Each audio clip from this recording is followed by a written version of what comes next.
कर्मण्येवाधिकारस्ते मा फलेषु कदाचन मा कर्मफलहेतुर्भूः मा ते सङ्गोऽस्त्वविकर्मणि।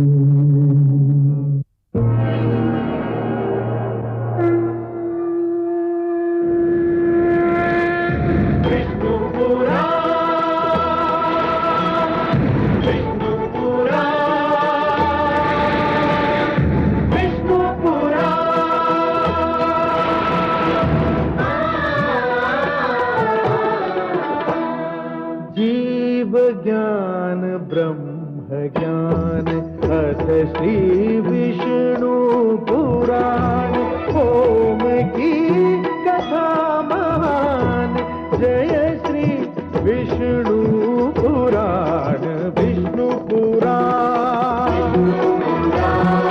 विष्णु पुराण विष्णु पुराण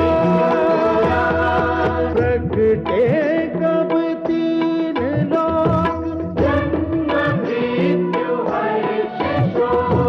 पृथ्वी जल वायु गगन प्रकृति कब ज्योत अगन इस पुराण में है निहित जप तप और योग ध्यान विष्णु पुराण विष्णु पुराण विष्णु पुराण। मैं मां हूं, धरती मां। शस्त्रों का प्रयोग हर युग में मानव के लिए जटिल समस्या रही है और रहेगी। शस्त्र आवश्यक भी हैं क्योंकि वे रक्षा के साधन हैं, किंतु यही शस्त्र कभी कभी ऐसी स्थिति भी पैदा कर देते हैं जो अंतरात्मा पर बोझ बन जाती है और जीवन भर ग्लानि और दुख की भावना से मुक्ति नहीं मिल पाती। अयोध्या नरेश दशरथ भी इसी समस्या से दो चार हैं। उन्होंने पशु समझकर शब्द भेदी बाण से श्रवण कुमार जैसे पुत्र का वध कर दिया। अनजाने में किया जाने वाला ये वध उनके लिए श्राप का कारण बन गया।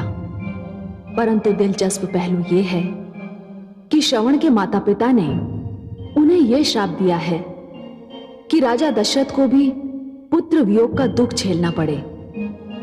और मैं जानती हूं कि राजा दशरथ की दो दो पत्नियां हैं मगर एक भी संतान नहीं है।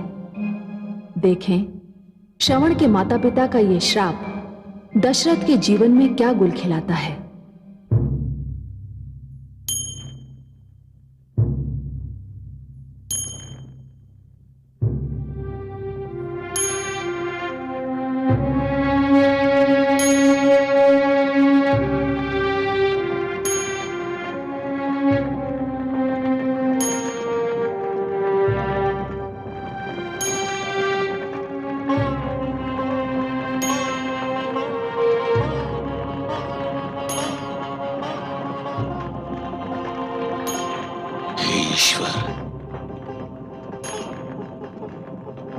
कितना बड़ा अनर्थ हो गया।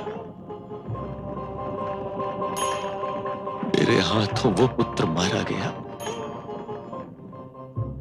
जो एक आदर्श पुत्र था, जो अपने नेत्रहीन माता पिता को कंधों पर उठाकर तीर्थ दर्शन करा रहा था। ऐसा पुत्र संसार ने कभी नहीं देखा।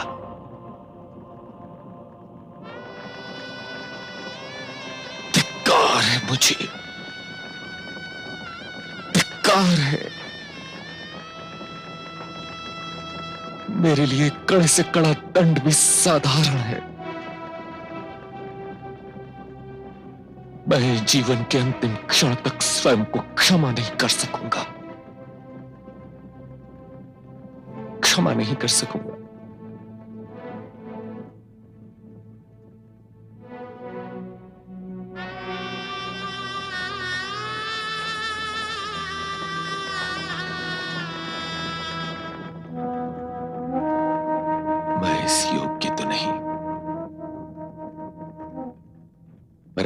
हो सके तो मुझे क्षमा कर दीजिए।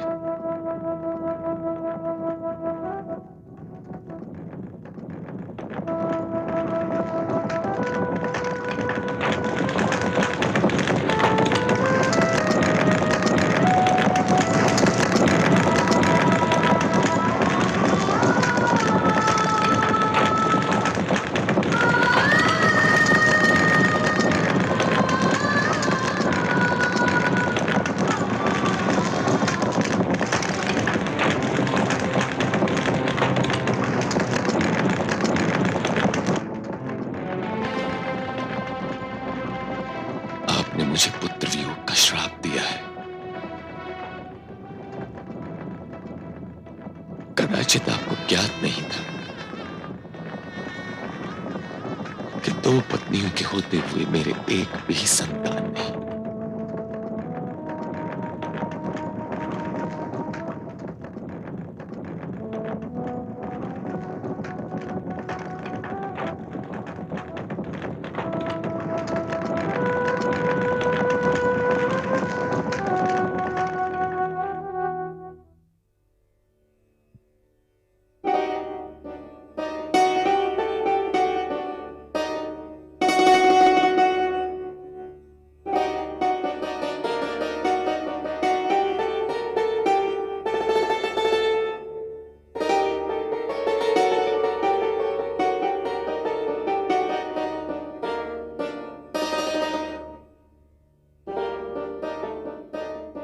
ऋषि वशिष्ठ, महाराज दशरथ की ओर से अचानक धर्म संसद बुलाने का कारण समझ में नहीं आता। आश्चर्य तो मुझे भी है। राज्य के किसी कोने से किसी अप्रिय घटना की सूचना भी नहीं है। लगता है महाराज आ रहे हैं।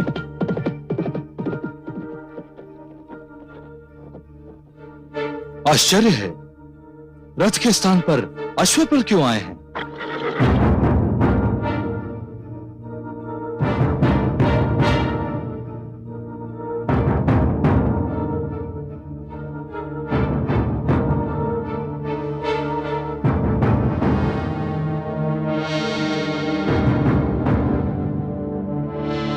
यशस्वी भाव। राजन, आपके नेत्र साक्षी हैं कि आप कोई बहुत ही दुखद घटना देखकर आ रहे हैं। हाँ गुरुदेव, जो दुखद घटना मैंने देखी है उसके साक्षी केवल मेरे नेत्र हैं। किसी और ने यह घटना नहीं देखी। मैं एक पुत्र और उसके माता पिता की मृत्यु का उत्तरदायी हूं और धर्म संसद से दंड चाहता हूं। हम जानना चाहेंगे कि क्या हुआ और कैसे हुआ। पशु के धोखे में मैंने शब्द भेदी बाण चलाकर एक युवक की हत्या कर दी और जब यह समाचार उसके नेत्रहीन माता पिता को मिला तो दुख के कारण उन्होंने भी प्राण त्याग दिए। राजन, इस घटना का कोई साक्षी है? जैसा कि मैंने आपको बताया, इस घटना के साक्षी केवल मेरे नेत्र हैं। फिर तो आप चाहते तो इस घटना को छुपा भी सकते थे। किससे? संसार से और अपने आप से? क्या मैं स्वयं को विश्वास दिला सकता हूं कि श्रवण की मृत्यु मेरे शब्द भेदी वाण से नहीं हुई? कि उसके नेत्रहीन माता पिता इस दुख को सहन नहीं कर सके?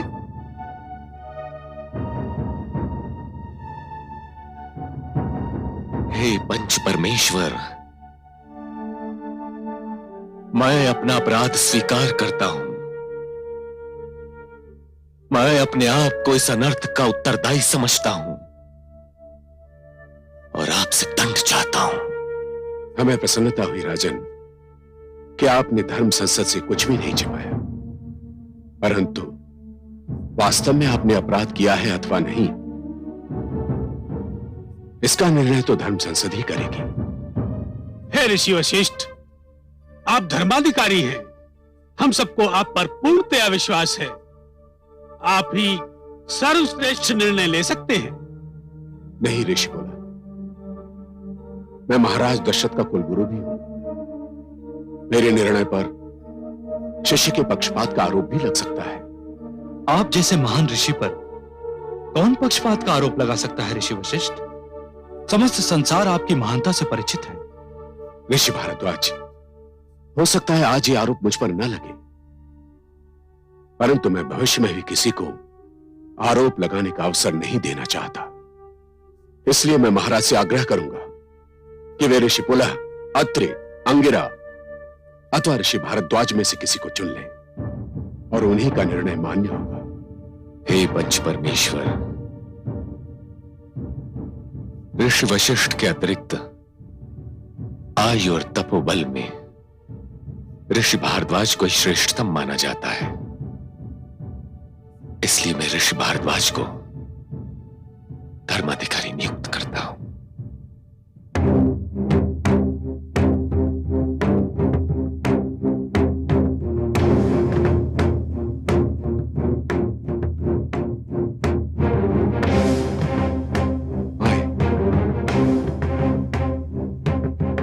आसन ग्रहण करें।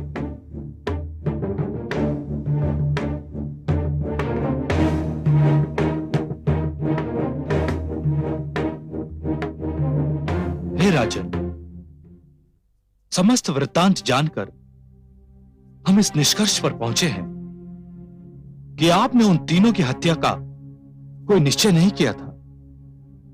यह सत्य है कि श्रवण कुमार की मृत्यु का कारण आपका ही वो शब्द भेदी बाण था, परंतु इसमें आपके निश्चय की कोई भूमिका नहीं थी। यह एक चूक थी जो किसी से भी हो सकती है। और रहा श्रवण कुमार के माता पिता की मृत्यु का प्रश्न, तो यह सर्वथा स्पष्ट है कि वे दोनों अपने पुत्र की मृत्यु का दुख सहन नहीं कर पाए। उनकी मृत्यु का कारण वो आघात था जो उन दोनों को उनके पुत्र की मृत्यु का समाचार सुनकर लगा था।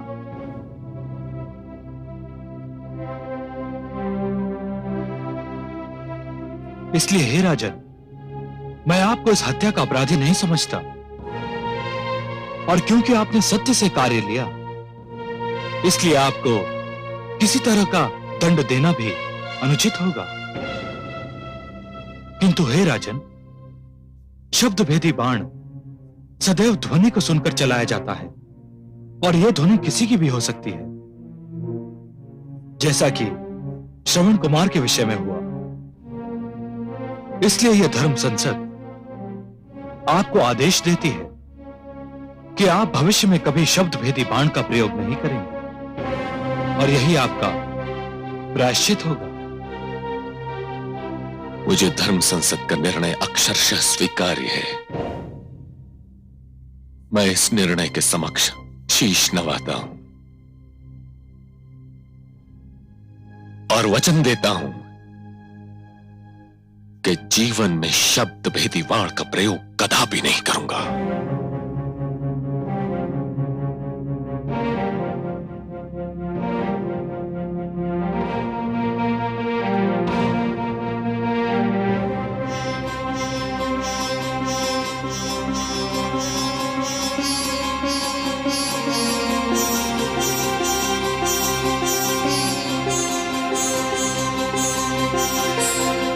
स्वस्ति।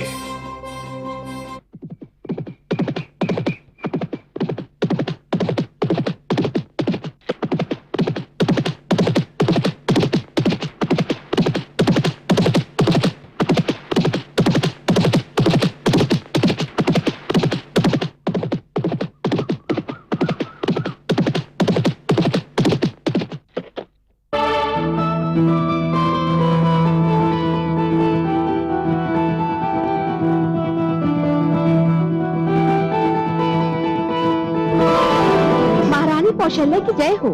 महाराज आखिर से लौट आए हैं और किसी भी क्षण राजभवन में प्रवेश कर सकते हैं। महारानी सुमित्रा को सूचना दो और उनसे कहो कि मैं महाराज के स्वागत के लिए राजभवन के द्वार पर जा रही हूँ। वे भी वहीं आ जाएं। जो आज्ञा। और हाँ, महाराज के स्वागत के लिए 2 दीप थालों की व्यवस्था की जाए, एक मेरे लिए और एक महारानी सुमित्रा के लिए।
कोई भूल हो गई है क्या, जो आप रुके बिना, हमसे बात किए बिना अपने कक्ष में आ गए?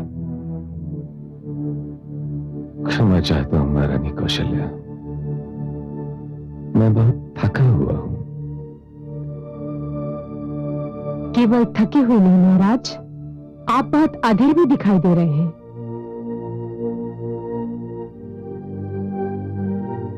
अधीर अवश्य था महारानी सुमित्रा, किंतु केवल थकान शेष रह गई है। मैं आप दोनों से क्षमा याचना करता हूं। इस थकान के कारण मुझे राजकीय शिष्टाचार का भी ध्यान नहीं रहा। महाराज, हमें तो केवल ये चिंता थी कि आप कहीं हमसे रुष्ट तो नहीं है। नहीं महारानी, ऐसी कोई बात नहीं है। चलो अच्छा हुआ, ये चिंता दूर हुई। महाराज, अब आप विश्राम कीजिए, हम आपको अधिक देर तक जगाए नहीं रखना चाहते। सेवक,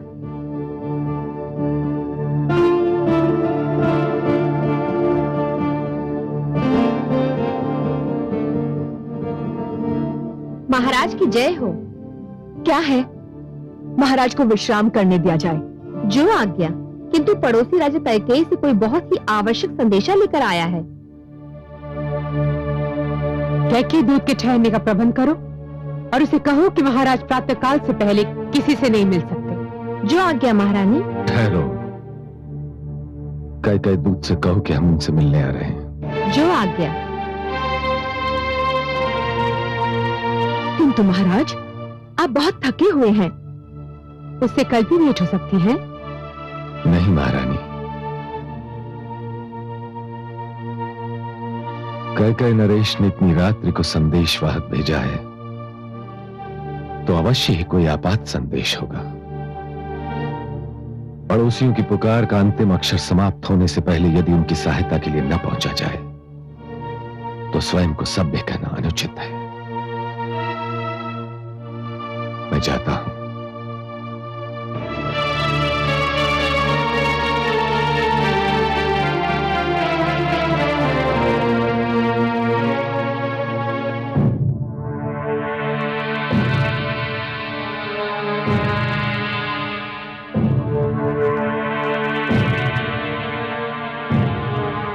महाराज की जय हो। मैं इतनी रात्रि को कष्ट देने के लिए क्षमा मांगता हूं। हमें कोई कष्ट नहीं हुआ। हम केवल ये जानना चाहते हैं कि महाराज कैकेयी को कोई कष्ट तो नहीं। कष्ट नहीं राजन, वो तो घोर संकट में है। क्या हुआ? लंकावती रावण ने सेना लेकर हमारे राज्य पर आक्रमण कर दिया है। हमारी सेना तो कदाचित 2 दिन भी उसके आगे ठहर नहीं पाएगी। महाराज कैकेयी ने आपसे सहायता चाहिए है, और वो भी जितनी शीघ्र संभव हो।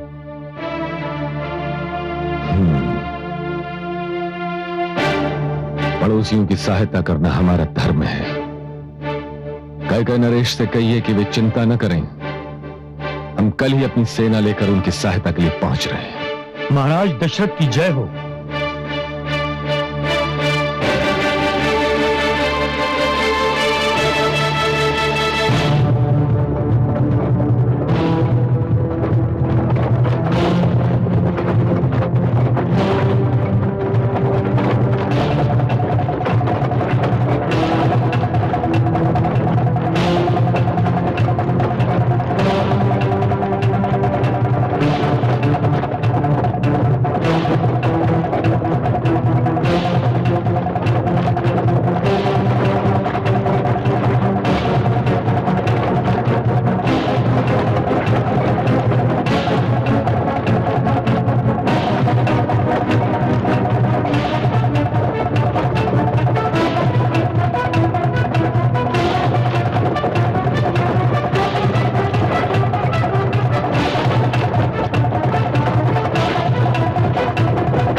कैकई नरेश,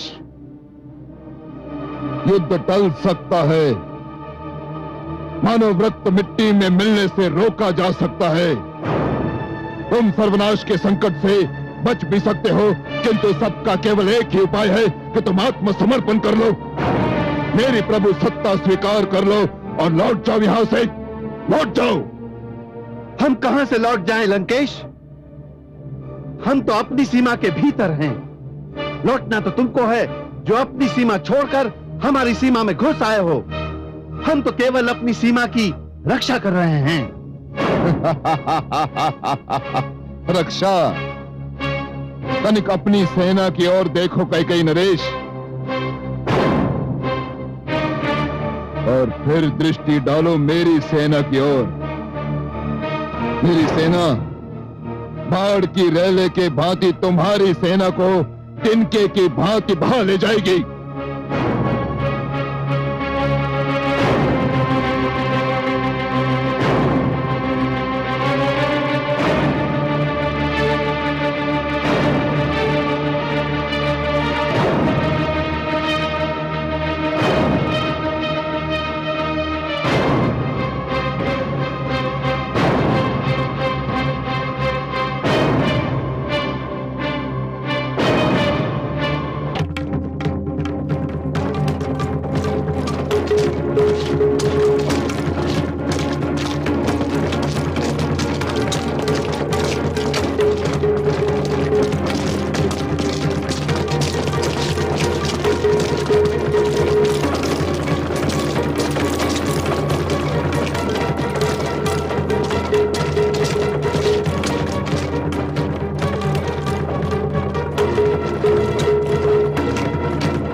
चिंता न करें कैकई नरेश, मैं आ गया।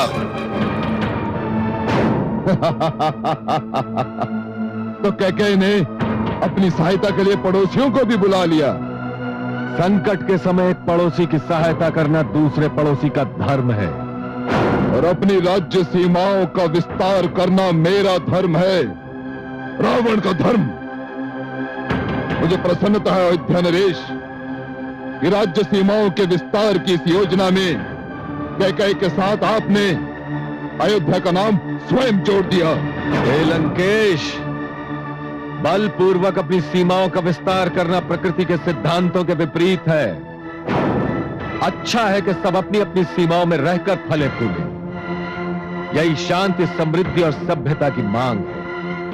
मैं असुर हूं महाराज दशरथ, असुर। असुर सभ्यता और मानव सभ्यता कभी मिलकर कोई निर्णय नहीं कर सकते, केवल लड़कर कर सकते हैं। इसी कारण वार्तालाप में कोई लाभ नहीं। आक्रमण करो, आक्रमण!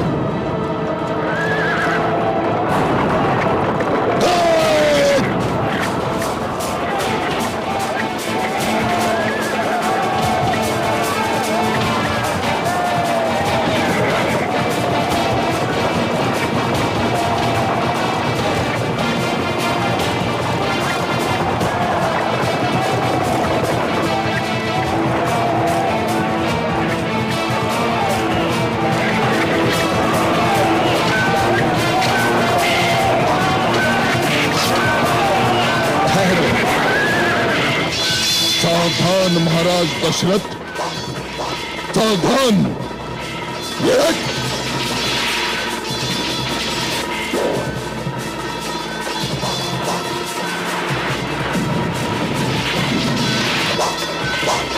सावधान।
महाराज दशरथ,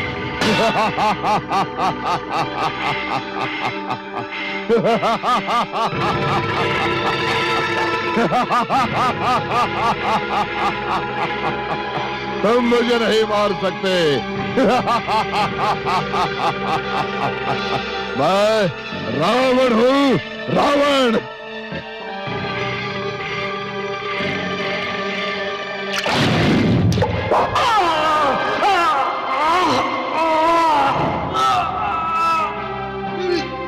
जाओ, उसी प्रकार एक दिन तुम भी अपने पुत्र वियोग में तड़पोगे, पुत्र वियोग में तड़पोगे। आपको आदेश देती हूं कि आप भविष्य में कभी शब्द भेदी बाण का प्रयोग नहीं करेंगे।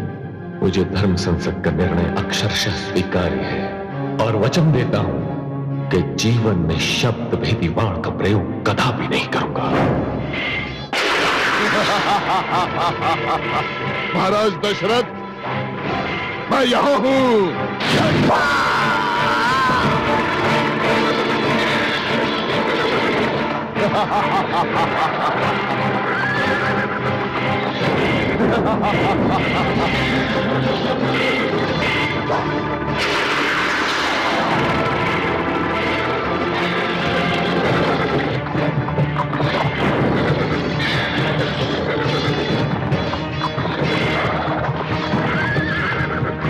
क्षेत्र संभालिए महाराज, मैं रथ संभालता हूँ। धन्यवाद वीर सैनिक।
महाराज दशरथ,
सारथी।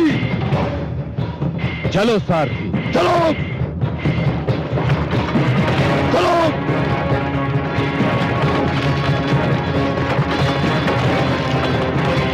आगे बढ़ो।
लंकापति रावण तुम्हारे साथ है, रुक जाओ।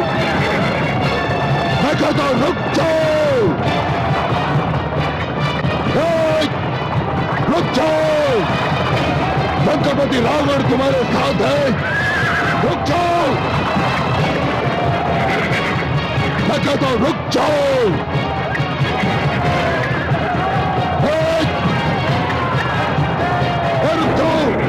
अरे लंकापति रावण तुम्हारे साथ है, रुक जाओ।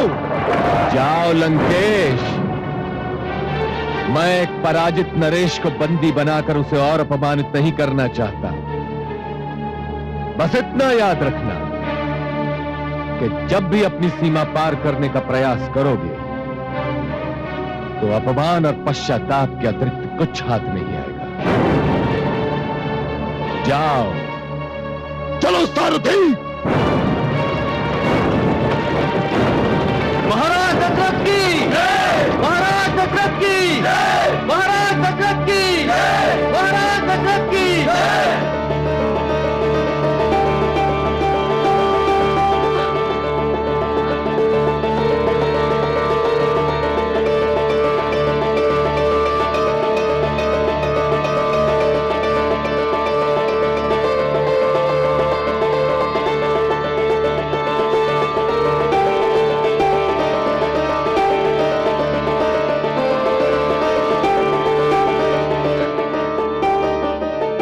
मेरा रथ संभालने वाली, 2 बार मुझे घातक आक्रमण से मेरे प्राणों की रक्षा करने वाली वीरांगना, तुम कौन हो? मैं कैकेयी नरेश की पुत्री कैकेयी हूं महाराज। कैकेयी नरेश ने तुम्हें युद्ध में भाग लेने की अनुमति कैसे दी? मैंने अनुमति मांगी ही नहीं। जब मैंने सुना कि अयोध्या नरेश दशरथ मेरे पिताश्री की सहायता के लिए आ रहे हैं, तो मैंने भी निर्णय कर लिया कि ऐसे पड़ोसी का धर्म निभाने वाले की सेवा मैं अवश्य करूंगी। धन्य है जिस जाति की पुत्रियां अपने अधिकारों की रक्षा के लिए डट जाएं, उन्हें कोई पराजित नहीं कर सकता। ऐसा सारथी पाकर मैं धन्य हो गया।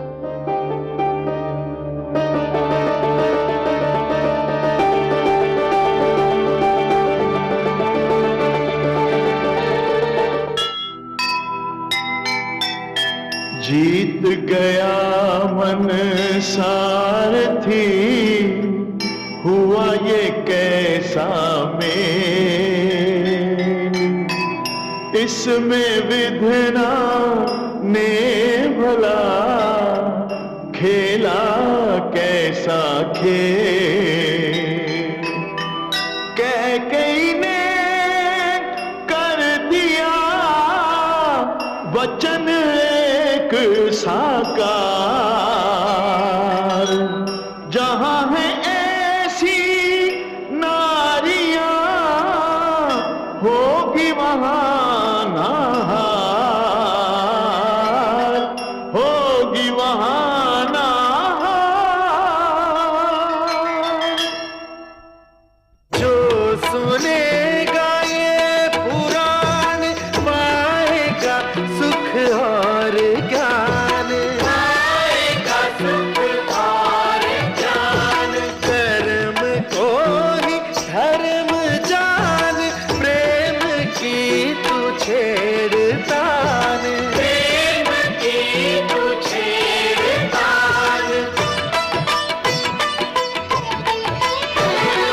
बीते युग बता रहे हैं, बीते युग बता रहे हैं, सत्य पथ पे चल सुजान। विश्व